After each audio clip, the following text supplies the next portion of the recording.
Oh my god! The Tragedy of Macbeth is one of the best movies I've seen in a long time, and it's not even a movie, it's an adaptation of a classic play. It's insanely good, and it's so worth talking about.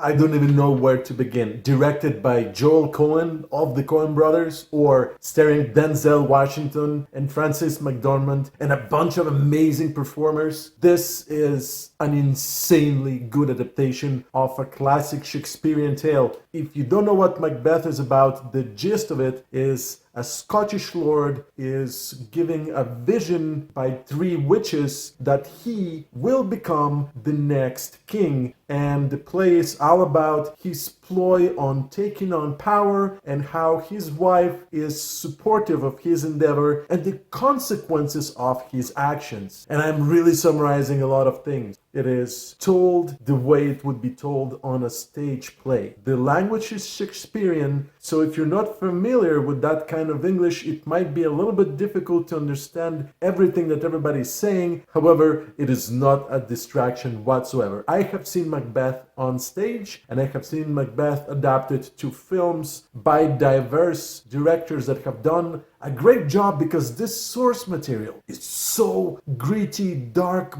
bold, interesting, perverse, seductive in a dark kind of way, and it involves magic and political intrigue and madness. But this adaptation is just so good. It's in black and white, but it's a crisp black and white. The darks and the blacks are so sharp, and the whites are not washed out. So you see a lot of detail out there. It's shot in a 4:3 format, so it's an interesting way of shooting it. And the direction here is insane. The transition between each one of the scenes, it's a masterpiece on its own. The way it's so creative and unique and unexpected, and overall I just don't know how to describe it, but you have to catch those moments because they're so worth it. Just those transitions, I kid you not, they're mind-blowingly good and woven with the story, with the narrative, with the way people talk about things. It's just spectacular. The added bonus is that the performances are just that so powerful and cool that you are captivated by moments of silence, moment of intense dialogue, moment of just that one look that tells so much that I think if you are at a stage and you're not sitting in front row, you wouldn't notice. So imagine theatrical performances, large, powerful performances, but with a camera that can be this close to see every detail, every twitch, every micro expression that makes it even so much better. I know that this is a black and white film,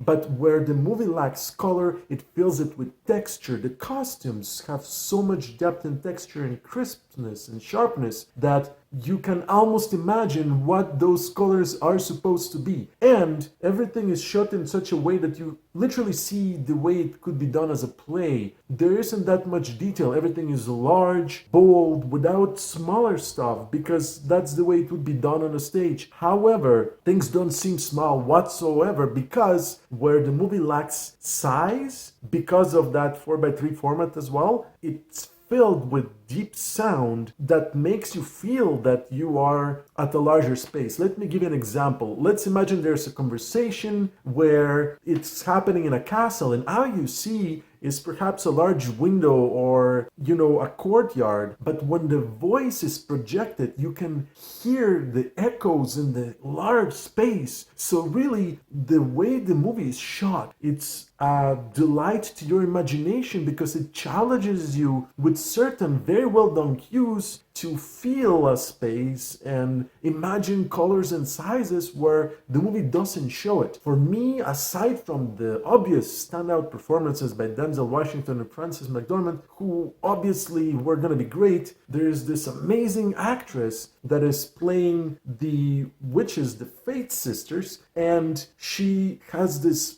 beautiful body contortion ability where she is imitating a crow and an entity that is physically very difficult to describe, and you can feel those supernatural elements out there. And she really stole the show for me because I didn't expect to see something so magical and powerful and dynamic out of a role that I would imagine would be very specific and stoic. The other thing is that the director, Joel Coen, makes a lot of choices that are interesting and powerful, not only by the way things are framed, especially considering the format, but also by certain changes where there's a scene where the sisters' fate are given the ability to connect with entities that are not there, and in the play they're, conjuring around a cauldron. Here, the director takes a different approach and gives the setting, and it's the same scene, but with a different, beautifully positioned situation where there is no cauldron, but also they're using the space as a cauldron. It's hard to describe, but it was so moving, interesting, deep, and new. How do you inject new stuff onto a play that's been played over and over for hundreds of years? Altogether, based on the performances, the way it's filmed, the sound, obviously the direction, and the source material, this makes Macbeth, the tragedy of Macbeth on film, this specific one, amazing. If you have seen it, I am super curious to know if you loved it as much as I did. And if you haven't seen it, what are you waiting for? I'm Jin from Get Me More, and you know where to find me. Thanks for watching.